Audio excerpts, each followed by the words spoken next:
Okay, what is up, Notre Dame football fans? Tough one for the Fighting Irish here tonight, but I think there were some things that you could take away from a 21-10 loss to the number 2 team in the country in front of 106,000 screaming Ohio State fans, where you can feel at least somewhat comfortable going into the rest of the season if you're the Fighting Irish. So that was the case here tonight in Columbus at Ohio Stadium. Ohio State 21, Notre Dame 10. Patrick, I guess we'll kick it to you. Just kind of give us your immediate reaction. If you had to take 2 or 3 things away from that game, you're saying what?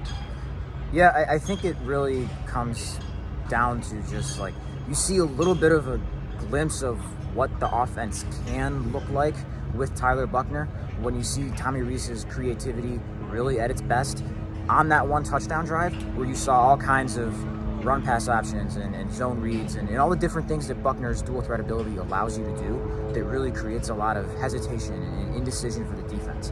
And I think you look at that as this is a good sign of what the offense can be, but obviously we only really saw it happen once for an entire 4-quarter game here, and it's really an ability of can you find that running game that we really saw them try to lean into for all 4 quarters. We heard Marcus Freeman preach about it all week, and then his game plan reflected it of, can you find that for more than a drive, more than, the one time you catch somebody on your heels? And presumably, yeah, I think this is a much improved Ohio State defense from last year when it had issues against the run, and certainly we know that wasn't for a lack of talent, but I think it's going to be a lot of just how much of a step can that make, or how much can you find that more consistently tonight, and then how quickly can Tyler Buchner's rhythm with his receivers develop and come into it as far as, like, you knew it wasn't going to be all there from the start, just in terms of first-year quarterbacks go through those, but how quickly can you kind of get it to that point where we kind of saw it in the second half, where there's one throw where they're just not quite timed up, they're not quite on the same page, or just not quite able to separate enough or hit it when you really needed to, get out of a second and long and then create a third and short, or you're sitting in third and medium and you gotta hit it somewhere. So I think you saw some flashes there from the offense of what's a pretty intriguing upside, and even the individual talent where you saw Lorenzo Styles break away and Braden Lindsey go up and get it, and obviously Michael Mayer doing what he does. But yeah, it's just really, you saw something that's intriguing but not quite a finished product, and how quickly can you get it there. And I think that's where having a game like Marshall up next is a bonus for that. Just something where in theory that's a game where you should be able to make some progress in that area. Sticking with the offensive side of the ball before I touch on the defense a little bit, I think it's a little alarming that you see Lorenzo Styles do what he did on the very first play of the game. 54 yards, Ohio State defensive back bites, he makes him pay. 54 yards later, you're setting up a field goal try, which, by the way, that's an issue. And in a game like this, even if it was going to be high scoring, you need to punch those in. Turns out it's low scoring, and that possession really hurt. 4 more points would have been huge for Notre Dame. But you don't see from Lorenzo Styles really the rest of the game. He might have had a few more targets. You have to make a playmaker like that an emphasis, like Michael Mayer is. 5 catches, you saw him get multiple third down catches. He's a playmaker for you. He makes plays that allow you to presumably win football games. Lorenzo Styles can be that guy. Didn't show up. Braden Lindsey has a really good catch. Matt Salerno has a really good catch, but those are their only catches. Michael Mayer had 5 catches. No other Notre Dame player had more than 1. That's an issue. The other issue with the offense is the running game was harped on. Marcus Freeman said it. Tommy Rees said it. We're going to run the ball. We're going to establish the run. That's how Notre Dame was supposed to win this game. Worked for about 45 minutes. But you look at the stat line and you see 30 carries for 76 yards. Tyler Buchner was sacked for a loss of 11 there late, so that kind of plays into it. But, I mean, we were sitting here on Friday or whatever it was talking about, can Notre Dame rush for 200 yards? They didn't even get to 100 yards. That's an issue. Is Ohio State's defense much improved under Jim Knowles? Probably. I think they're going to be really good throughout the season. Jim Knowles had them flying around to the football, but that was still an issue for the Notre Dame offense. Defensively, was Ohio State just a little bit off, or is Notre Dame pretty good? I think it's a combination of those two things. We're not going to see Ohio State struggle like they did tonight in a lot of games this year, I don't think. I mean, those wide receivers, even without Jackson Smith-Njigba, who got hurt, well, they look pretty good. Travion Henderson is a dude, but still the offense only puts up 21 points. I'll kick it back to you, Patrick. Was it more Ohio State or was it more Notre Dame on that side of the ball? I'll still say a combination of both there, where I think Ohio State did a good enough job kind of neutralizing Notre Dame's pass rush, where you saw some plays where there was some heat on C.J. Stroud and some times where it was just a little late to see something, a little late on a throw, but not quite enough to put him under duress for an entire game and rattle him for 4 quarters. And you saw just eventually, and especially in the fourth quarter there, on those 2 touchdown drives, a Heisman favorite go play like one, where that one play where they did get pressure with Riley Mills and Jack Kaiser kind of force him to the sideline, and there's one spot where that ball can be to complete it, and he put it there. And there was probably going to be a play tonight, or multiple, where the difference between a sophomore making his first career start in this environment and a guy who came into the year as the Heisman favorite, that was, I think, that play. But I think to Notre Dame's credit, still, with some of the blitzes that they threw at Stroud, even if it didn't like heat him up, just kind of confusing him for a minute.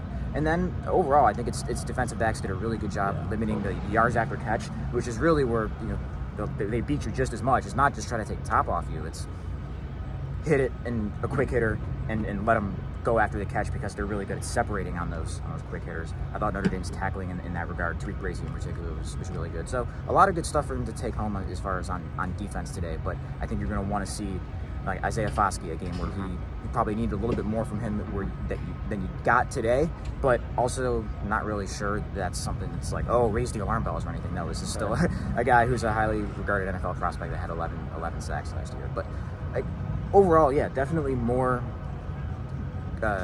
good than bad here on Notre Dame's defense, just because you held this offense to its lowest point total, and I don't remember exactly what it was. I think lower than it scored all of last year. All of last year. So Marcus Freeman's not into moral victories. I know, but I don't think Notre Dame fans would be either. But yeah, I think overall you still come back from this thinking, all right, this is a good spot to build on, and this is a talented defense like Notre Dame has is good enough to turn any offense and at least give them some time for 2+ quarters there to kind of rattle them a little bit. You're right. There are no moral victories. Marcus Freeman said it himself a few minutes ago in our press conference with him, but not all losses come the same way, I would say, and this one came entirely different than anything we predicted. We almost predicted the same score in this game. I think I said 41-24. Couldn't be more wrong. You said 38-24. Almost as bad as me. So it was kind of weird the way the game played out. But in the end, you talk about C.J. Stroud. He made the play when it came down to winning time. He made winning plays. I think Travion Henderson made winning plays. A couple of those wide receivers made winning plays. Notre Dame didn't have much of that, but credit to them for sticking in this game for pretty much 3 quarters. Fourth quarter felt like a little bit of a slow death, and you knew what was coming, especially when Notre Dame couldn't do anything after Ohio State regained the lead at the end of the 3rd quarter. But I think anybody would have taken 14-10 after 3 quarters, and that's just a sign that, hey, remember that fall camp that we talked about being so tough and intense? I think it kind of showed up today, because you mentioned the tackling. Everybody that was worried about no tackling in the last 2 weeks of fall camp, I think those worries have been totally subdued, because they tackled really well today. And I will say the secondary, this is a team that you mentioned taking the top off of the defense. It could happen like that. It didn't tonight. How many times did you see Ohio State wide receivers running free behind Clarence Lewis or Cam Hart? Or there were a couple bad plays. The first touchdown was scored on a Cam Hart play that he definitely wants back. He wants that pass interference back too. But if all that only amounts to 21 Ohio State points, the defense did enough to keep Notre Dame in this game. And I'll just kind of rapid fire a couple quick things here to end. I think you have a really good punter in John Sott. He downed a couple inside the 10. Ohio State took one of those 95 yards to put the game away at the end, but you have a weapon in him. Blake Grupe made his only field goal attempt, so the special teams looks as advertised under Brian Mason. I don't think that's going to be an issue. And then Tyler Buchner, lastly, I'll say, looks like a guy who at some point in his career is going to be able to win big games. It wasn't tonight. He couldn't make the big play, but the savvy was there, the moxie. He looked like a starting quarterback. It's just, I don't know. I don't want to say it was too big of a moment for him, because his wide receivers have to step up and give him some targets downfield, give him some targets. But he did miss a couple throws toward the long side of the field that C.J. Stroud made. I think that was the difference. I'll throw 2 quick hitters here at the end. We're talking defense, just to put a pin on that. I know the thing you think about with this game was what's this secondary being the defense's biggest question mark against this Ohio State passing attack. I think you feel pretty good there. Yeah. Not only in how they were able to stick with Ohio State's receivers, but the depth you saw, they were able to actually rotate in there and guys they trusted. Played 5 safeties and played 5 corners. Just in this game, with how many good receivers they're going to throw at you, and I know we didn't see a whole lot of it today, but in theory, how they want to kick the tempo up and really try to take a top off you, you needed that. So good sign for, 1, this game, but 2, going forward, just as far as keeping guys fresh and just better depth there. But special teams, I agree, except kick return. Really hurt him in field position tonight, just not being able to really break anything there with Chris Tyree or find him a running lane. Marcus Freeman straight up went and said, we got to fix kick return. I would imagine that's going to be a point of emphasis for Brian Mason this week.